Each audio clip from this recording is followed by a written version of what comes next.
My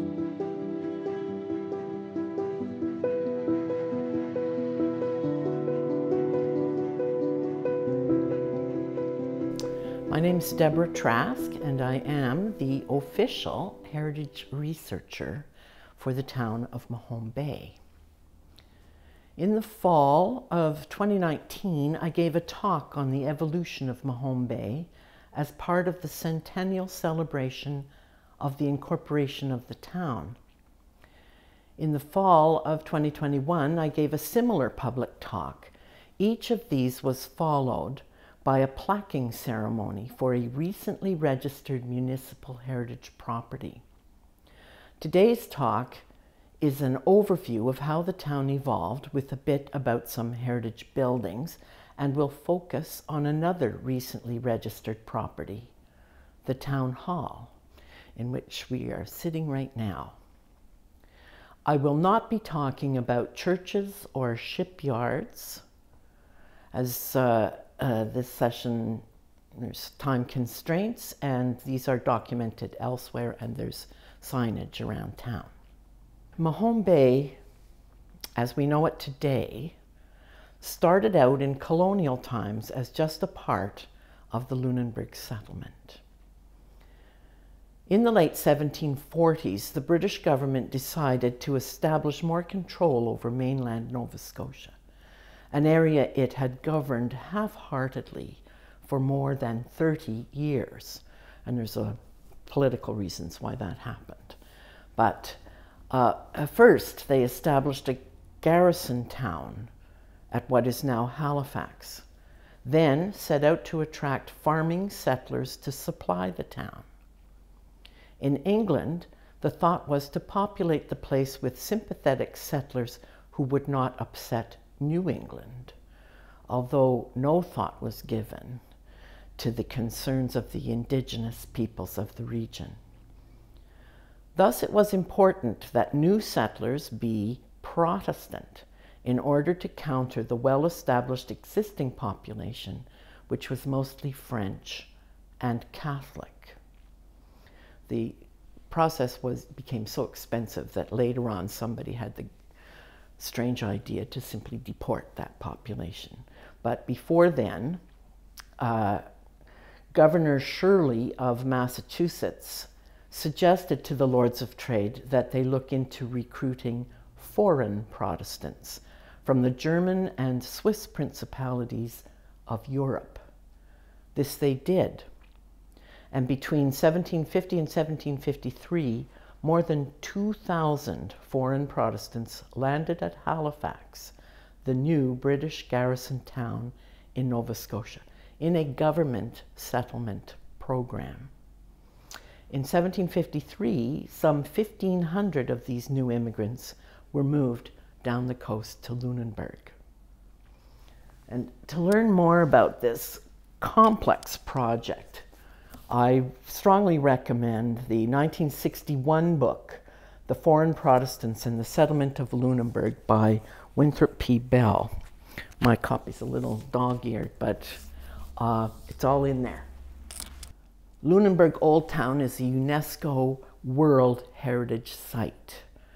This is not because it has brightly painted wooden buildings, nor because it became a center for fishing in the 20th century, but because it was a planned settlement. And evidence of that plan is still clearly visible in the grid of streets going straight up a very steep hill. Because the plan was organized by the government, it was well documented. Dr. Bell prepared a map to show the way in which the lands were distributed. And just looking at this gives you some sense of the enormity of that project. And this map is only half of it.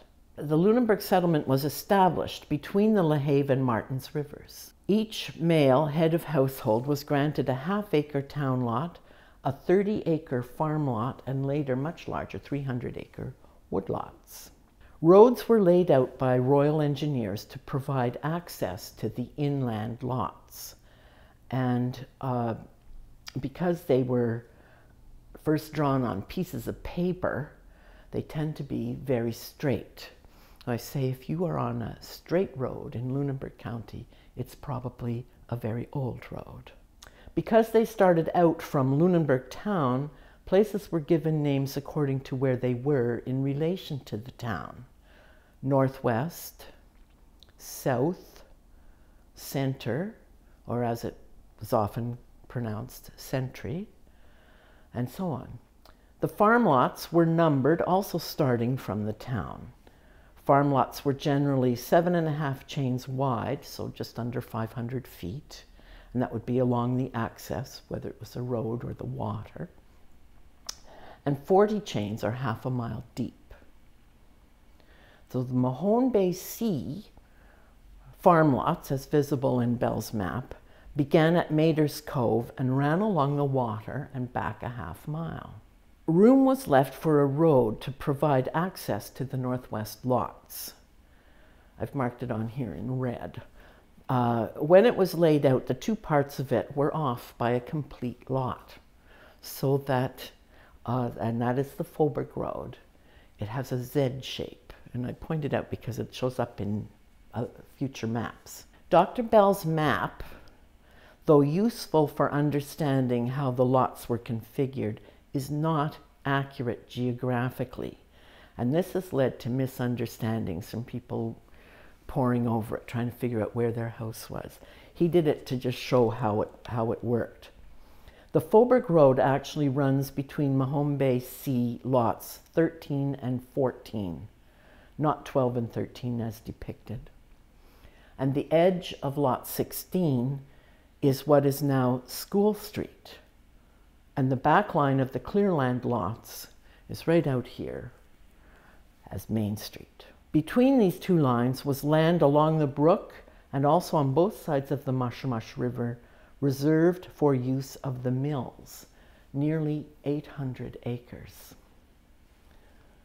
The Mahone Bay Sea farm lots were really used for collateral by the first generation of settlers because the good farmland was in Northwest, or Oakland. Although there are structures dating to the first years of settlement in Lunenburg town and in Oakland, the oldest surviving buildings in what is now Mahone Bay are the two homes of the Millers.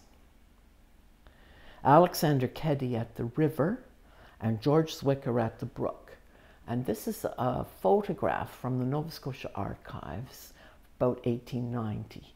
And there we have the old house of Alexander Keddy and the river full of logs. And there is that house now, surviving. All old houses go through a lot of, just to make them relevant. This one had a veranda and shed dormer added in the 1930s. And there is the George Zwicker house, which is at the brook. Between the two lots of mill land, an area was set aside for a town center, and half-acre town lots were granted. But there wasn't much interest in this idea, and those town lots were never surveyed.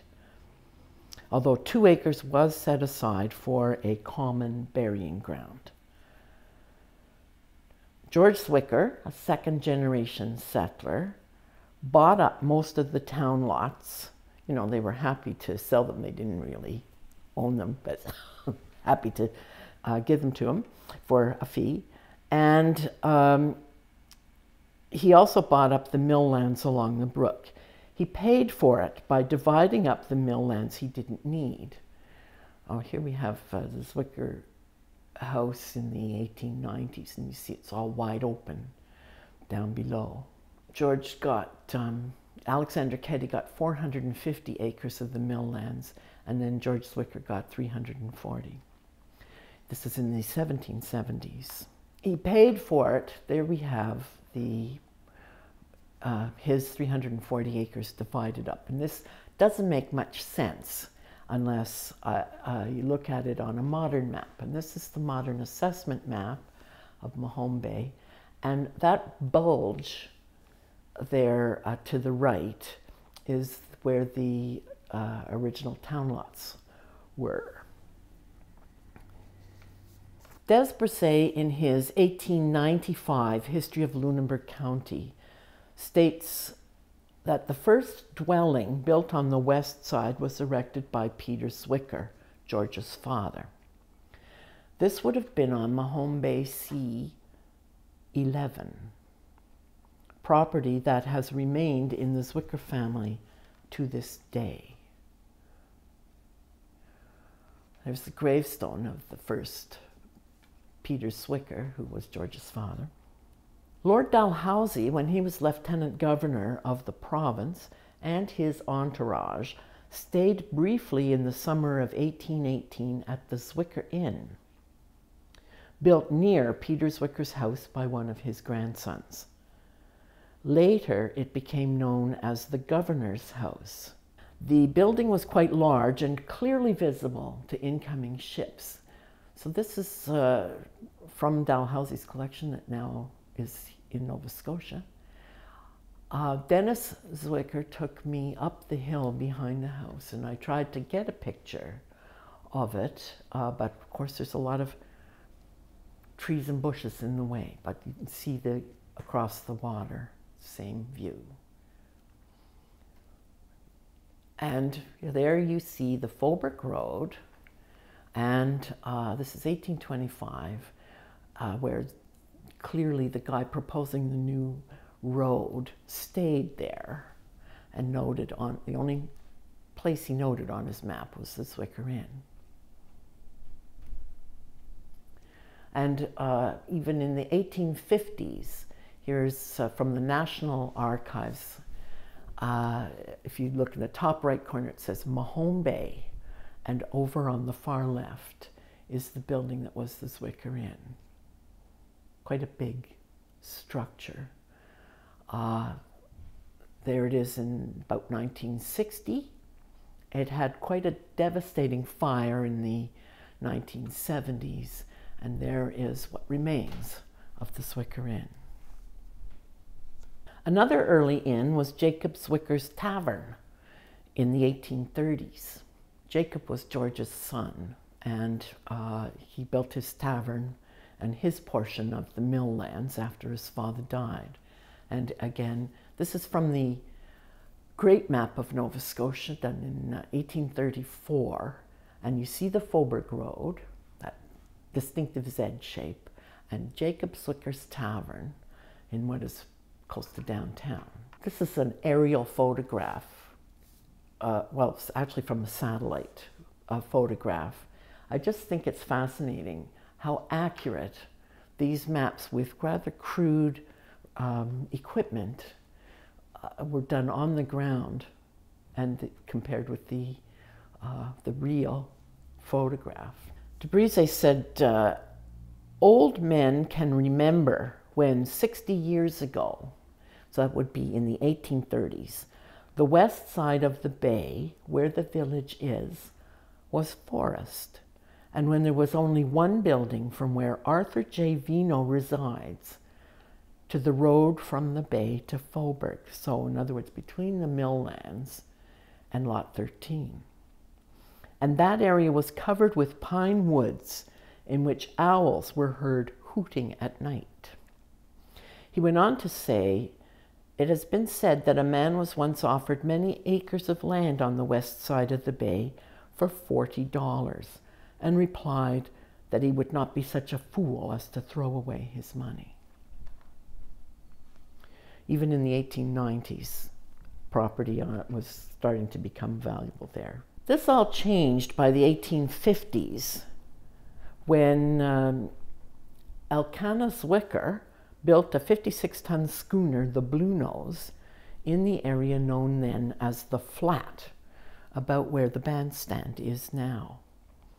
Shipbuilding attracted tradesmen and skilled laborers who needed housing, but not big farms. By 1856, male residents in the area petitioned the province for a new street. And the petition of the undersigned inhabitants of Mahone Bay humbly showeth that they labor under much inconvenience for the want of a second street, leading from Mr. Knout's corner to the cross street. That would be the Faubourg Road. It would afford great convenience to travelers going from northwest to the head of the bay and returning, and the inhabitants who settle in the rear complain of having no way of coming to the main road, except crossing private property, and the constant traveling and heavy teaming on the main road render it at certain seasons of the year almost impassable.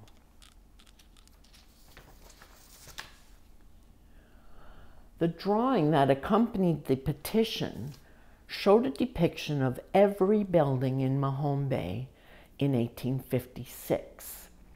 And they're a little blurry here, but the original is in pencil. Most of these buildings still survive. There's the drawing up in the right or left corner of this building that was there before 1840.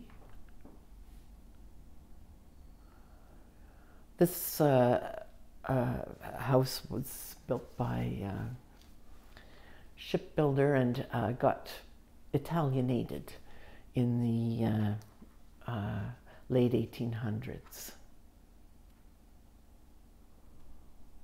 as did this one.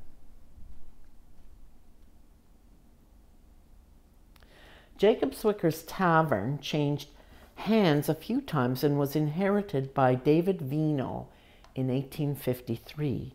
His son Arthur's widow sold it to a fellow who made it available to the newly incorporated town in 1920. After the town had moved, here's David Vino's house, and there is a photograph of it. You'll see it's about 1920, and judging by the shorter skirts on the women, there's a big bollard there on the side towards the left. That marked the side of a right-of-way that is still there, that went to property in behind. And the bollard on the other side is still there, leaning up against, well, it's completely embedded in the concrete.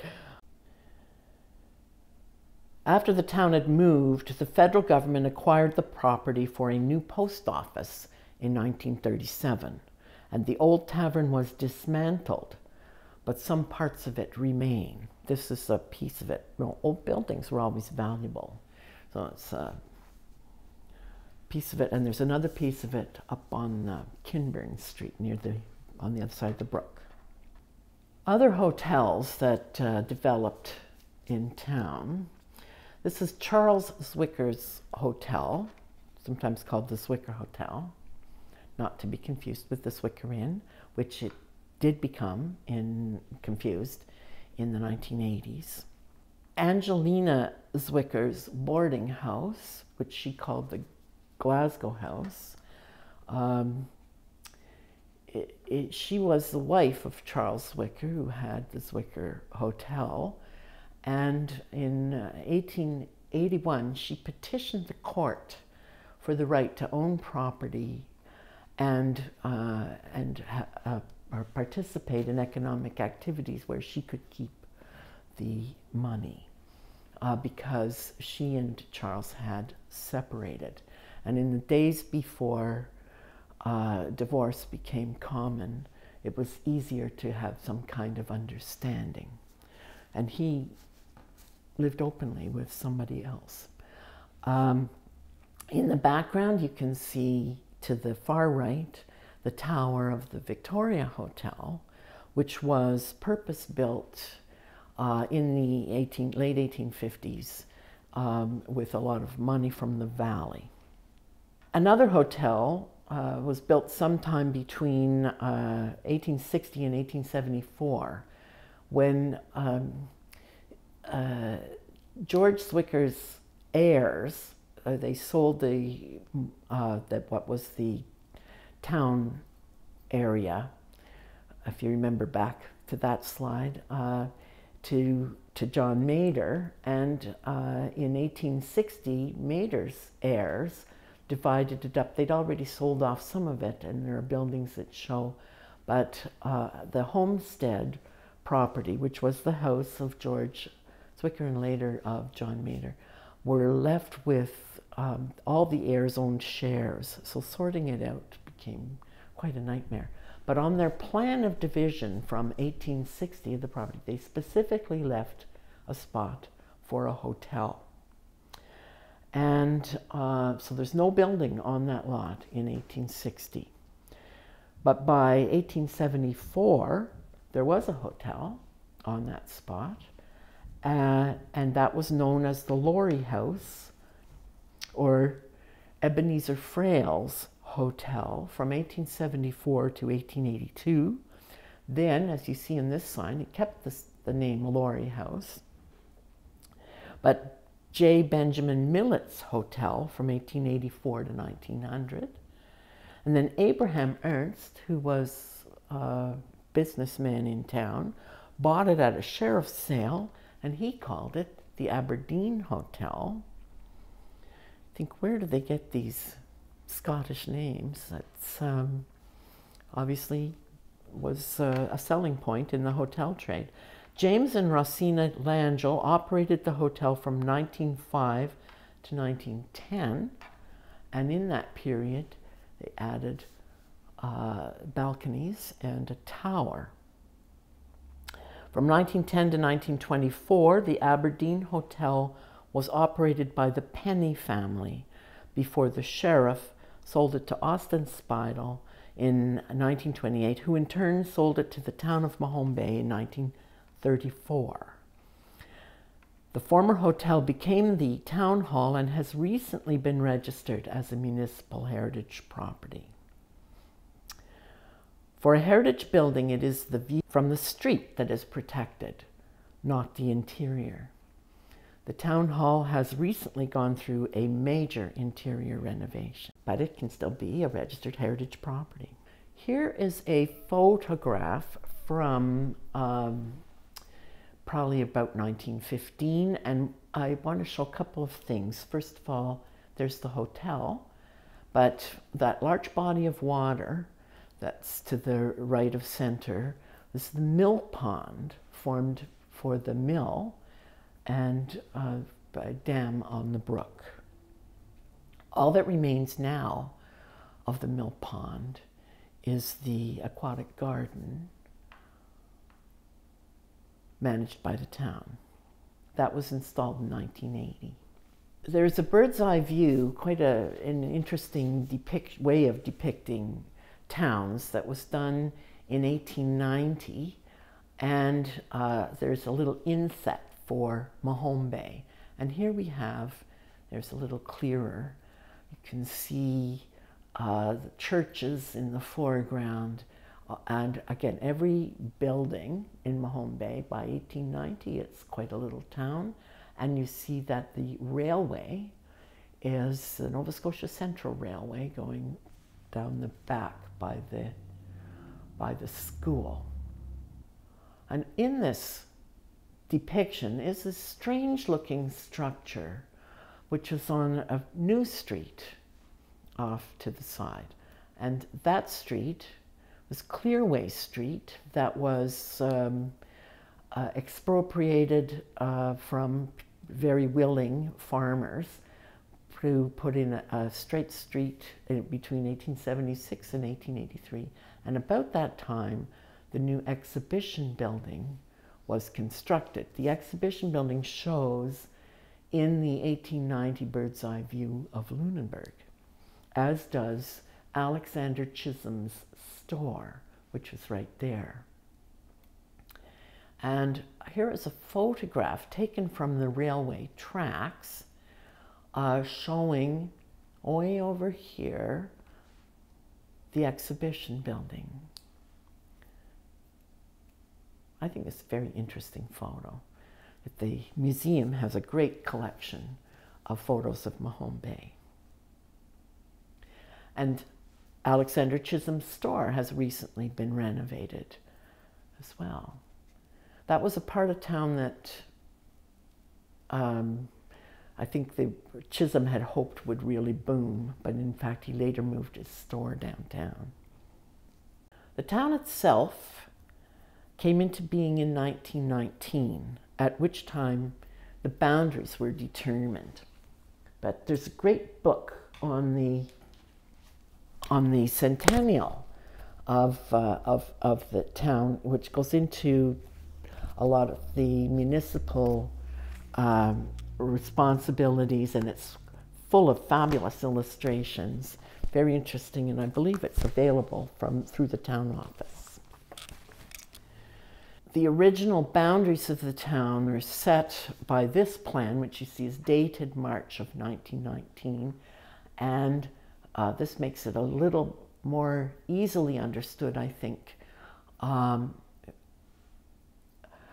of the things I would point out, the way that the main road to Chester used to cross the river straight across.